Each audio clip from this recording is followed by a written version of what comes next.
Brought to you by Agilus Diagnostics.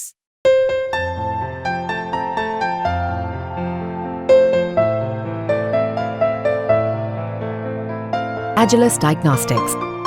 Chandrashekhar ji को कहूंगा कि आप गलत लोगों के साथ फंस गए। दीपेंद्र हुड्डा का एक बयान आया है कि जेजेपी हो या आईएनएलडी हो, इनको एक सीट भी नहीं आने वाली। ये सिर्फ वोट काटू पार्टियां और बीजेपी की मदद के लिए खड़ी हुई है। वोट काटू आज के दिन सबसे बड़े यदि कोई है, और कांग्रेस की थाली में सबसे बड़ा कोई छेद है तो ये दो लोग हैं। हिम्मत तो बतेरी होती है। अर्जुन जी, अगर हंग असेंबली आती है तो बीजेपी के साथ जाना पड़े या कांग्रेस के साथ जाना पड़े तो आप किसके साथ अलायंस करेंगे? आज हमारे साथ हैं रानिया से इंडियन नेशनल लोकदल के प्रत्याशी अर्जुन चौटाला। उन्हीं से बात करते हैं। सबसे पहले बताइए, चुनाव कैसा चल रहा है? अभी तो चुनाव शुरू होना है, लेकिन उत्साह बहुत है हमारे साथियों में और एक बड़ी शुभ शुरुआत हुई है 24 तारीख को। जैसे कि आपने देखा, दफ्तर के उद्घाटन में समस्त रानिया के हमारे सभी साथी पहुंचे और एक बड़ी अच्छी शुरुआत है और काफ़ी प्रेम और प्यार मिल रहा है जी। कल एक गठबंधन हुआ है भीम आर्मी चंद्रशेखर आजाद के बीच और जेजेपी के बीच, उसे कैसे देखते हैं? मैं तो आपके माध्यम से चंद्रशेखर जी को कहूँगा कि आप गलत लोगों के साथ फंस गए। कोई बड़ी बात नहीं है, आपकी वोट परसेंटेज 20 सीटों पे इनसे ज़्यादा निकल जाएगी। आज इनको कोई पसंद नहीं करता और भले ही जजपा चाहे कितने ही गठबंधन कर ले, उन्होंने जनता का भरोसा खोया है। खोया हुआ भरोसा जल्दी से वापस मिलता नहीं है। कंगना रनौत ने पिछले दिनों किसानों को लेकर जो टिप्पणी की, उस पर आप क्या कहेंगे?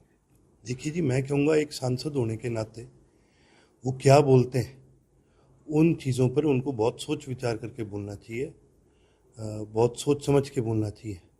वो मंडी से एमपी है, मंडी के अंदर दबा के सब्जियों की खेती होती है, दबा के फ्रूट्स के ऑर्चर्ड्स हैं वहाँ पर। बहुत से ऐसे लोग हैं जिन्होंने उनको जिताया, वो भी किसान हैं। आप अपने लोगों को और इस देश के किसान को इतना गलत बोलोगे, आपको बहुत ही बुरी तरह से मुंह की खानी पड़ सकती है। इस देश का किसान बहुत शक्तिशाली है, आपको उनसे इज्जत से बात करनी चाहिए। अर्जुन जी, हालांकि बीजेपी ने अपने आप को इस बात से अलग कर लिया है कि ये विवादित बयान से बीजेपी का कोई लेना देना नहीं है, लेकिन आपकी पार्टी किसान और मेरे वर्ग की है। क्या आप स्पीकर को चिट्ठी लिखेंगे कार्रवाई के लिए? देखिए जी, हमने हमेशा किसान के हित के मुद्दों को उठाने का काम करा है और कार्रवाई के लिए यदि चिट्ठी लिखने की जरूरत पड़ी तो आवश्यक तौर पर लिखेंगे, लेकिन इस समय इंटरिम स्पीकर या फिर किसी को भी लिखने का फायदा नहीं है। ये सारी चीज़ें चुनाव के बाद करी जाएंगी। दीपेंद्र हुड्डा का एक बयान आया है कि जेजेपी हो या आईएनएलडी हो, इनको एक सीट भी नहीं आने वाली। ये सिर्फ वोट काटू पार्टियां और बीजेपी की मदद के लिए खड़ी हुई हैं। बीजेपी की आज के दिन भी सारी दुनिया को पता है, सबसे ज़्यादा मदद अगर किसी ने करी है तो ये हुड्डा परिवार ने करी है, दीपेंद्र हुड्डा और भूपेंद्र हुड्डा ने करी है। ये कितनी मर्जी बात कर ले, मैं आज आपके माध्यम से, मैंने पहले ही भी ये बात की है, मैं आगे भी ये बात कहूँगा।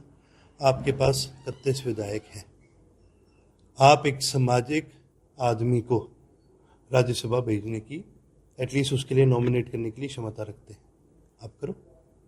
मैंने पहले भी बोला है भाई, जरूरत पड़ेगी हम आपको समर्थन भी देंगे, आप क्यों नहीं कर रहे? वोट काटू आज के दिन सबसे बड़े यदि कोई है, और कांग्रेस की थाली में सबसे बड़ा कोई छेद है तो ये दो लोग हैं। इन दोनों ने ही अपने संगठन का नाश करा है। इन दोनों ने ही हरियाणा के किसानों को कभी आगे बढ़ करके उभर करके पढ़ने नहीं दिया। इन्हीं के राज में ओपीएस को ख़त्म करा गया था। भूपेंद्र सिंह हुड्डा ही वो आदमी था जिसने उस कमेटी की चेयरमैनता करी थी, जिसने ये 3 काले कानून बनाए थे। ये लोग हमारे नहीं हैं, इनके आका कोई और है और ये अपने आका के कहने पे चलेंगे। और कांग्रेस कभी भी इस देश के किसान के हित के लिए खड़ी नहीं होती। आपको क्या लगता है राज्यसभा के लिए हिम्मत क्यों नहीं जुटा पाए? हिम्मत तो बतेरी होती है, पर ये कठपुतलियां हैं। असली में अगर बीजेपी को आज कोई ताकत दे रहा है हरियाणा के अंदर, वो ये दो लोग हैं। भूपेंद्र सिंह हुड्डा ने अपने बेटे के फ्यूचर को आगे बढ़ाने के लिए उसने अंदर ही अंदर बीजेपी के साथ ये फैसला कर लिया है कि भी कांग्रेस को जितना कमज़ोर करना पड़ेगा मैं करूँगा, जब तक दीपेंद्र आगे नहीं जाता। और वो लगातार कांग्रेस को कमज़ोर करता जा रहा है। आपको प्रदेश में क्या लगता है कि त्रिशंकु विधानसभा के आसार हैं? जी, विधानसभा मतलब आपको लगता है कि हंग असेंबली आएगी? देखिए, आज के दिन जो प्रदेश के अंदर ट्रेंड देखने को मिल रहे हैं, आज 52 सीटों पर त्रिकोणीय मुकाबला है हमारा इनेलो का, बीजेपी का और कांग्रेस का। जी। तिकोनिया मुकाबला जहाँ जहाँ होता है, इंडियन नेशनल लोकदल हमेशा वो जीत करके निकलती है। हंग असेंबली का मैं कह नहीं सकता, लेकिन अब की बार पॉलिटिकल सिनेरियो इस प्रदेश के अंदर बहुत ही भयंकर तरीके से बदलने वाला है। अर्जुन जी, अगर हंग असेंबली आती है तो बीजेपी के साथ जाना पड़े या कांग्रेस के साथ जाना पड़े, तो आप किसके साथ अलायंस करेंगे? हमें किसी के साथ या आपको किसी अलायंस की जरूरत पड़ी तो किसकी बदल देंगे? हमें किसी के साथ जाने की जरूरत है नहीं। जिसको हमारी विचारधारा में विश्वास है वो चाहे तो हमारे साथ आ जाए।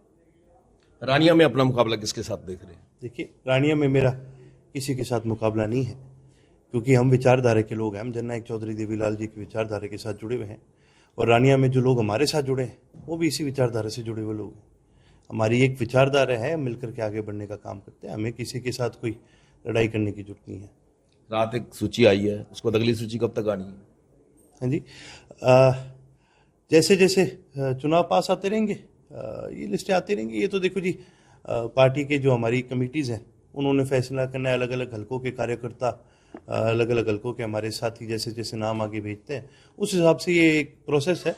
जैसे जैसे चुनाव आगे आता रहेगा, नॉमिनेशंस की डेट आती रहेंगी, आपको और सूचियाँ ऐसी मिलती रहेंगी। तो ये थे अर्जुन चौटाला, जिन्होंने दावा किया कि प्रदेश के अंदर इनेलो बसपा गठबंधन की सरकार बनेगी और उन्हें किसी सहारे की जरूरत नहीं पड़ेगी। हरियाणा तक के लिए सिरसा से बलजीत सिंह।